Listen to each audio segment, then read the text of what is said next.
tidak semua rumput bisa dibilang pengganggu, malah ini menjadi makanan buat tanaman.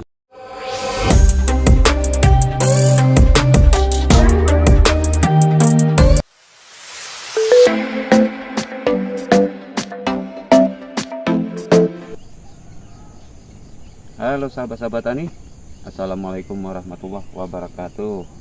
Kali ini saya akan memberi keterangan atau memberitahu ya cara kami untuk menanam kopi yang baik dan benar. Tuh bibit cabut tanpa polybag ya. Nih. Nah, jadi kalau cara kami ini sahabat-sahabat tani, sebenarnya tanahnya tidak boleh dibuang, nggak boleh, dia harus gundul ya. Tinggalkan, usahakan ada tanahnya sedikit tuh.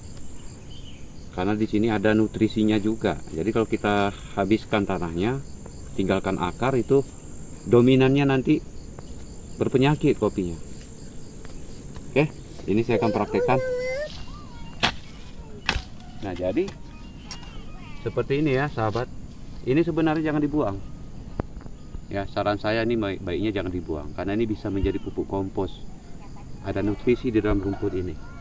Namun kebanyakan orang ya dibuang karena dianggap ini mengganggu.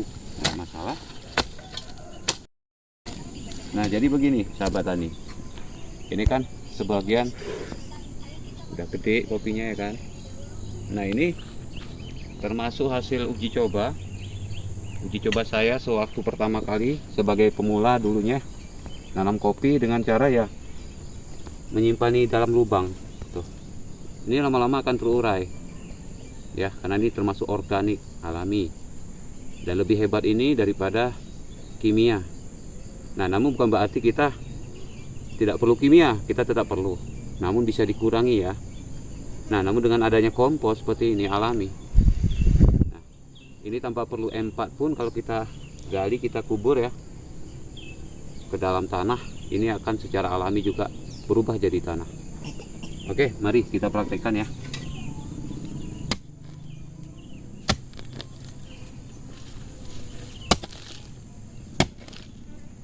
Nah, jadi cara saya ini menyangkolnya mengelilingi supaya kita lebih mudah mengukurnya ya, kelebarannya.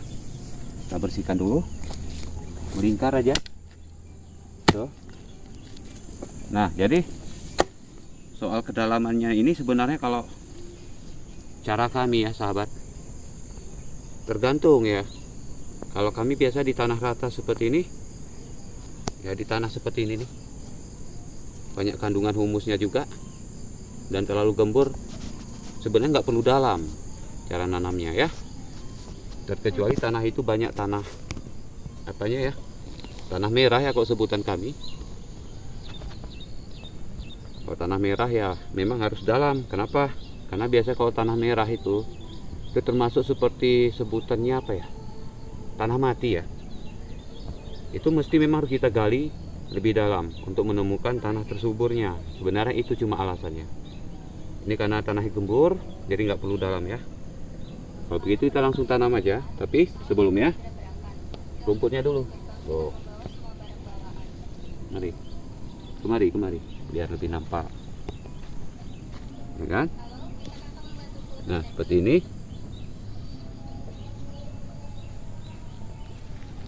Nah, lalu sahabat kuburkan selapis tipis-tipis saja. Tuh. Ya, ini bekas akar-akar bekas ini buang. Tuh. Nah, lalu bolongkan sedikit aja. Tuh.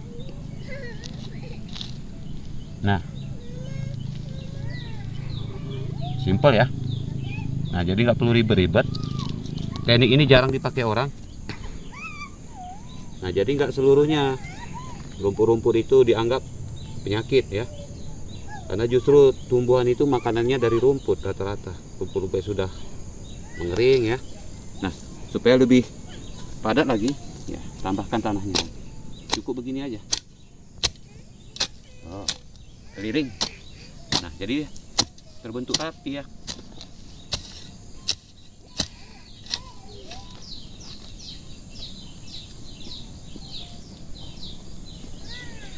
Oh. Oke. Ini rumput ini juga bisa dijadikan sebagai pengganti mulsa atau memperlambat pertumbuhan rumput-rumput sekitar kopi.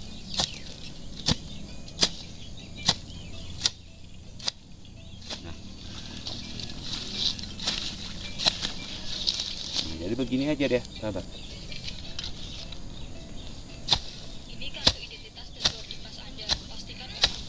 Nah, jadi kalau menanam itu, walaupun simpel bukan berarti enteng ya, nggak boleh dianggap enteng, karena itu mempengaruhi keberhasilan juga sama kopi. Nah, seperti ini deh, sahabat-sahabat ya. Nah, ini contohnya ya. Nah, jadi rumput itu kalau bisa ya jangan dibakar. Ini guna lainnya. Kenapa rumput ini saya letak di sekitar ini? Pertama, untuk memperlambat pertumbuhan rumput ya. Yang kedua, untuk menghindari gangguan dari landak, karena biasa landak suka nih memakan batangnya. Yang ketiga, ini bisa secara alami jadi pupuk ya. Jadi nggak semua rumput bisa dibilang pengganggu, malah ini menjadi makanan. Tuh. Jauh hari sebelum ada kimia pun rumput ini tetap jadi makanan alaminya. Tuh. Oke sahabat, ya sampai di sini dulu ya. Yang penting tata cara dan polanya mudah-mudahan sangat membantu sahabat, khususnya sahabat yang pemula ya, yang ingin berbudidaya tanaman kopi. Yang seperti saya praktekkan tadi, itu nanti kedepannya bagaimana di episode selanjutnya nanti akan saya liput lagi ya hasilnya. Itu setelah nanti berumur sekitar sebulan atau 2 bulan ya sahabat. Mari terus ikutilah channel saya supaya tahu nanti kedepannya bagaimana. Oke, kalau begitu sahabat, sampai di sini dulu ya. Assalamualaikum warahmatullahi wabarakatuh.